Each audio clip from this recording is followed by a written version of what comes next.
Welcome to another episode of the Ultimate Custom Home Podcast, brought to you by Dennis Fletcher Design Studios. This podcast is focused on the process of designing and building the ultimate custom home of any size.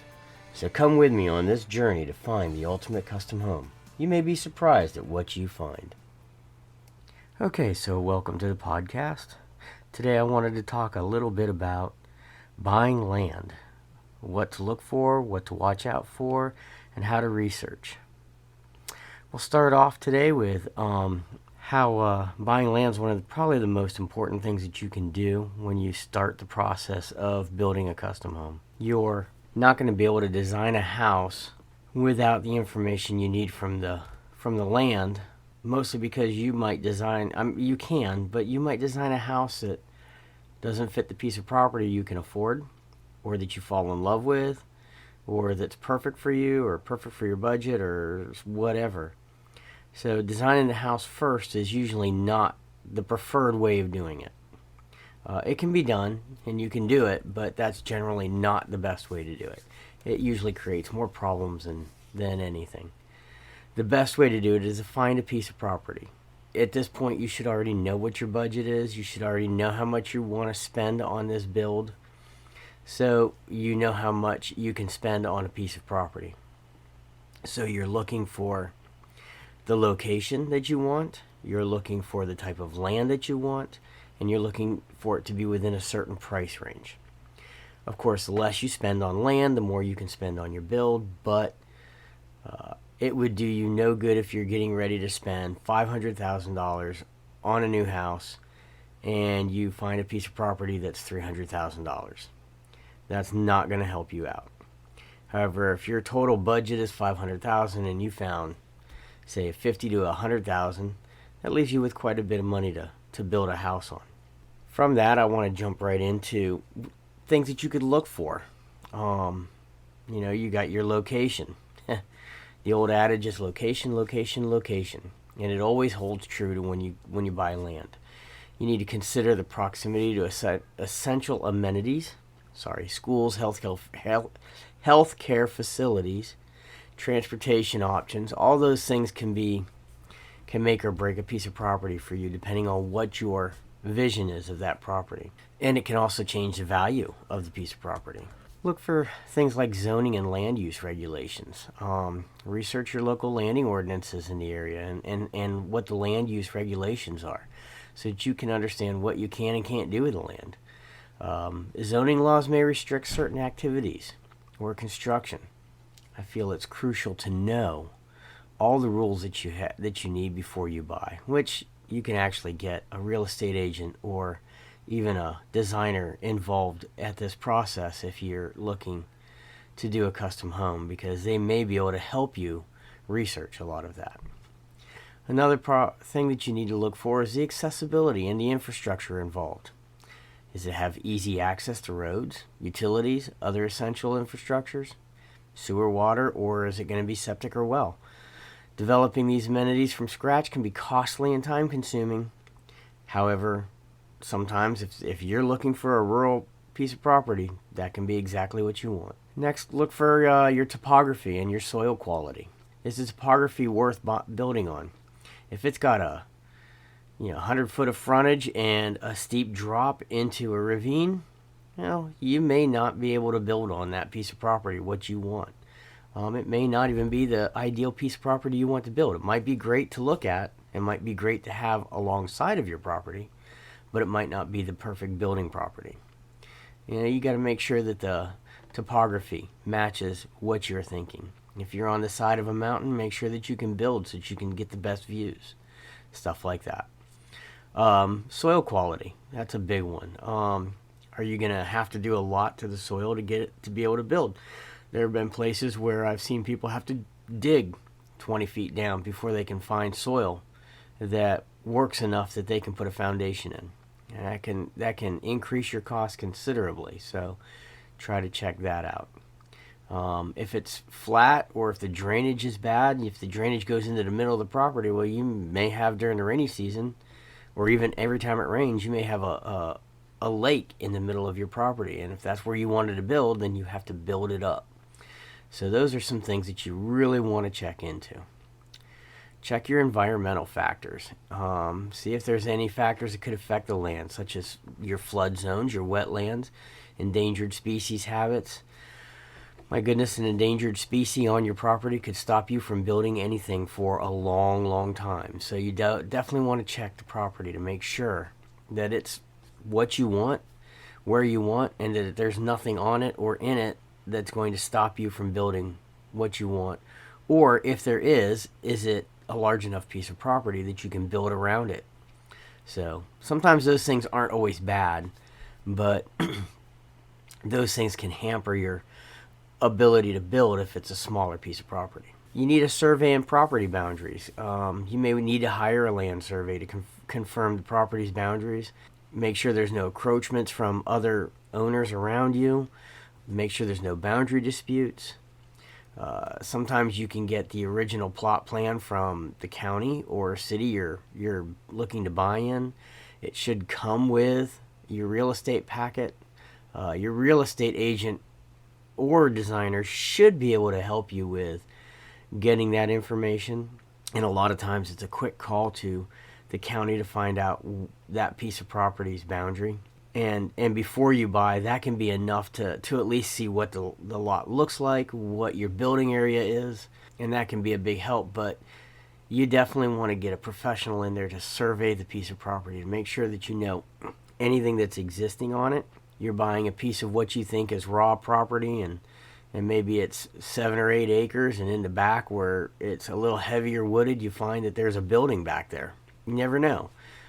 You could find that your neighbor's survey or what they thought was their survey doesn't conform to yours, and a professional surveyor will get those boundaries squared away and fixed correctly. You also generally need that to build a house almost anywhere, just so that they know where it's going to be on your setbacks, where the utilities are going to be, well, septic, or where your water and sewer are coming in, what your driveway is going to be, if it's going to need a culvert pipe. I mean, those are some of the things that you're going to really need to have checked for. So having a professional survey is extremely important. So what kind of things do you want to watch out for? Some hidden costs are things like what are the property taxes?